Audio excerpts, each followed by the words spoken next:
U had al voorspeld in februari dat de economische crisis toch haar effecten zou hebben op de hele bevolking, maar u werd eigenlijk kwalijk genomen hieromtrent. Wat kunt u ons verder informeren met betrekking tot de crisis zoals het vordert en heel belangrijk ook hoe wij de Antilliaanse jongeren die ook geraakt zullen worden kunnen helpen? Nou kijk, we weten allemaal dat de economische crisis begon zich eigenlijk te manifesteren vorig jaar. Eind vorig jaar sloeg de brug over naar Europa. En begin dit jaar hebben we dat heel duidelijk in Nederland kunnen merken.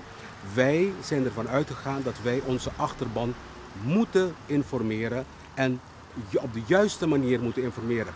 Wij zijn kwalijk genomen door bepaalde waarschuwingen die wij uitgestuurd hebben, maar wij vinden dat wij eerlijk moeten zijn tegenover onze achterban. En dat hebben wij ook gedaan. Nu leven wij in juli 2009, dat is 5 maanden, bijna een half jaar na onze waarschuwing. Blijkt dat datgene wat wij in februari gezegd hebben, uitkomt. Onze groep, de allochtone groep en met name de jongeren, en niet alleen de jongeren uit de Antilliaanse groep, maar ook alle allochtonen, dus dat gaat over de Turkse groep, de Marokkanen, de Surinamers. De jongere groep zal die klappen voor wat betreft de economische crisis harder voelen dan de lokale bevolking. Tweede punt wat ook heel belangrijk is dat met name jongeren die nu van school komen het nog veel moeilijker zullen hebben om een baan te vinden. Je praat dan over mensen die een baan zoeken en nog geen ervaring hebben. Dus voor hun zal het dubbelop moeilijk zijn. Als we dus ook kijken naar de huidige richting van de Nederlandse politiek. We zien dat de Nederlandse politiek behoorlijk aan het verrechtsen is. Niet alleen door nieuwe partijen, maar ook bij bestaande partijen zien wij een duidelijke verrechtsing. Dat betekent ook dat ook in de maatschappij het voor allochtone groepen heel moeilijk zal zijn om aan de slag te komen. Maar wat zijn de oplossingen voor dit groep? Want juist de Antilliaanse groep is niet politiek actief. Zijn bijna apathisch voor alles wat te maken heeft met politiek.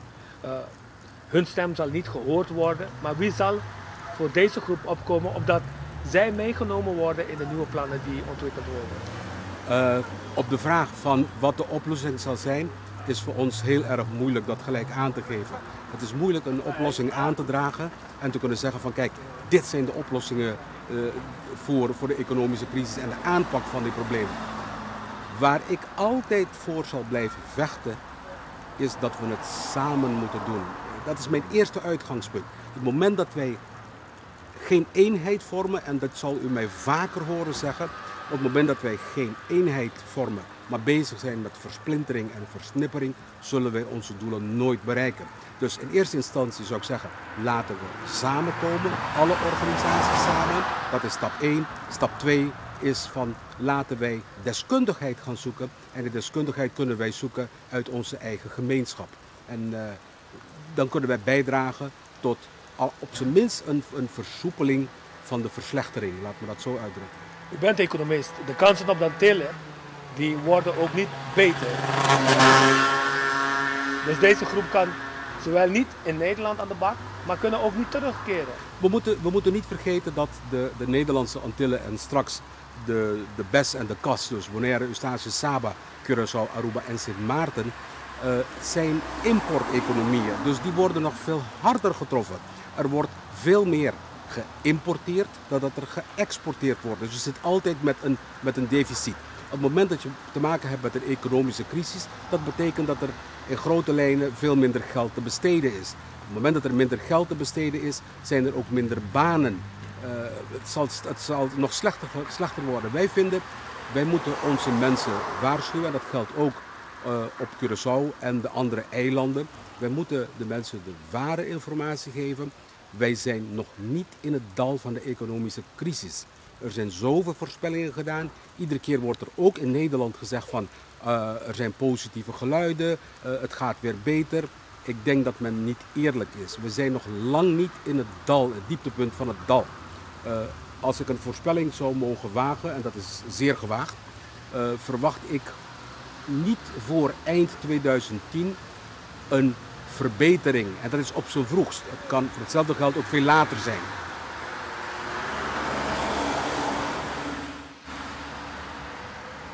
U gaat de nieuwe minister, gevolmachtigde minister van de Nederlandse Antillen bezoeken. Natuurlijk is het zo dat het Antillenhuis een specifieke taak heeft met betrekking tot de officiële doelstelling, het ondersteunen van alle werkzaamheden van de gevolmachtigde minister die namens de regering op de Nederlandse Antillen hier zaken behartigt. Maar wat denkt u dat in deze zeer belangrijke momenten van de geschiedenis de rol van het Antillenhuis moet zijn, met betrekking vooral tot communicatie? Ik kom weer wat ik net eerder in het interview ook al gezegd heb. Ik begin in eerste instantie met eenheidsvorming. Dus wij moeten het samen gaan doen. Samen met het Antillenhuis kunnen wij gaan werken aan oplossingen. Wat wij de nieuwe minister, de heer Marcel van der Planck, zullen aanbieden, is onze kennis en we willen samen zoeken naar oplossingen. En ik denk dat daar de MAAP een behoorlijke bijdrage zou kunnen leveren, omdat wij hele goede contacten hebben met onze achterban en wij weten ook waar het knelt. De meeste Antillianen, als we kijken naar de Antilliaanse gemeenschap in Nederland, boven de 95% doet het heel erg goed. Het gaat om een kleine groep die problemen heeft. En daar praat ik over problemen met tienermoeders, vroegtijdig schoolverlaters, jonge criminelen, hangjongeren. We weten waar het knelt. En die groep is vaak heel moeilijk te bereiken. Wij kunnen met onze achterban die groep wel bereiken.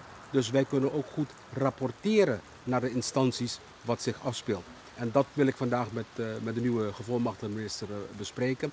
Wij zullen hem aanbieden, zoals we dat in het verleden ook hebben gedaan bij andere gevolmachtigde ministers. Wij zullen altijd blijven aanbieden, onze steun blijven bieden en proberen samen tot een oplossing te komen.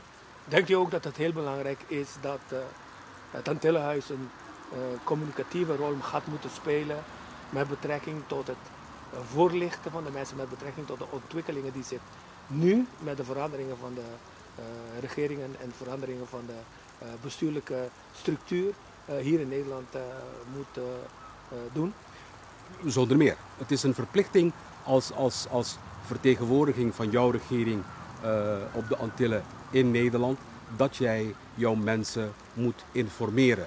Er moet een constante stroom van informatie zijn van het Antillenhuis naar de Antilliaanse gemeenschap. Wel moet ik zeggen dat met name bij de probleemgroep waar het zich afspeelt, dat die groep moeilijk te bereiken is. Het zijn niet de mensen die 2 keer per dag achter de computer zitten om informatie in te winnen. Het is niet de groep die de gebruikelijke bladen en de nieuwsbrieven zullen lezen. Dus er zullen andere vormen bedacht moeten worden waardoor wij die mensen wel zouden kunnen bereiken. Dus tot slot, ik denk dat zonder meer is de taak doorgaan met de informatie, misschien uitbreiden van de huidige vorm van informatie. En ten tweede een manier zien te bedenken of uit te werken waardoor we ook die laag bereiken waar de problemen zich afspelen.